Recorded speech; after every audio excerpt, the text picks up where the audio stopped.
E nesta ocasião especial em que a Brasileira dos Chiados chega aos 120 anos, faz sentido recordarmos Adriano Teles, fundador desta casa, e pensarmos em particular em três grandes lições que ele nos deixou. A primeira começou logo, precisamente em 1905, ou melhor ainda, em 1903, quando abriu, primeiro no Porto, a primeira das brasileiras, o primeiro dos cafés, a Brasileira, e no princípio que presidiu a abertura desse café da Brasileira foi o de fazer do comércio uma embaixada económica. E esse primeiro exemplo é muito poderoso, diria até muito atual até ao dia de hoje, porque este princípio de fazer do comércio uma forma de apresentar um produto é muito especial e que continua até hoje a fazer muito sentido. Adriano Teles, um português emigrado no Brasil, apercebeu-se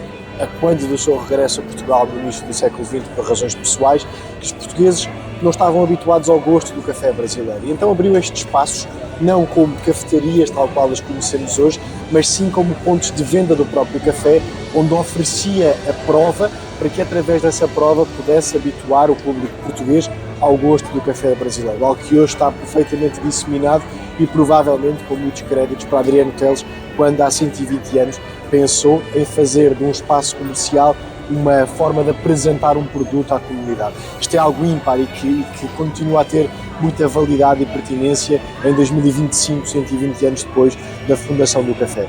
A segunda grande lição de Adriano Teles tem a ver com o cruzamento entre economia e cultura, e isso acontece 20 anos mais tarde, quando em 1925 Adriano Teles instala nestas paredes da Brasileira do Chiado uma coleção de quadros, enfim, de alguns daqueles que vieram a ficar reconhecidos como os maiores artistas da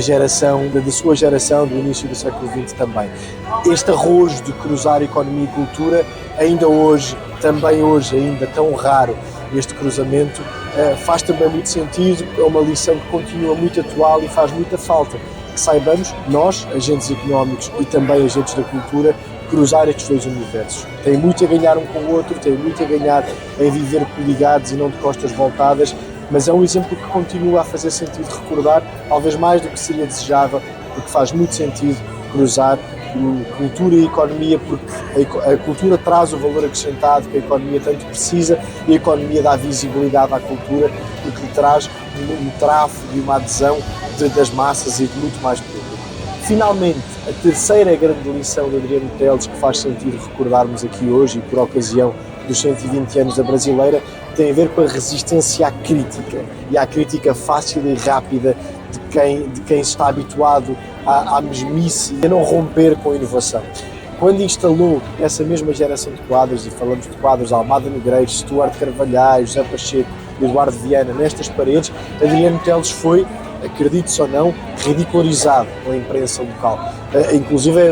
houve um famoso título de jornal que escreveu as telas tolas do Teles, e falamos de algumas das obras mais notáveis do século XX português. E Adriano Teles teve a capacidade de resistir a essa crítica, não ceder à espuma dos dias e às vozes que discordam por desporto, e de perceber e ver mais além, e ter a capacidade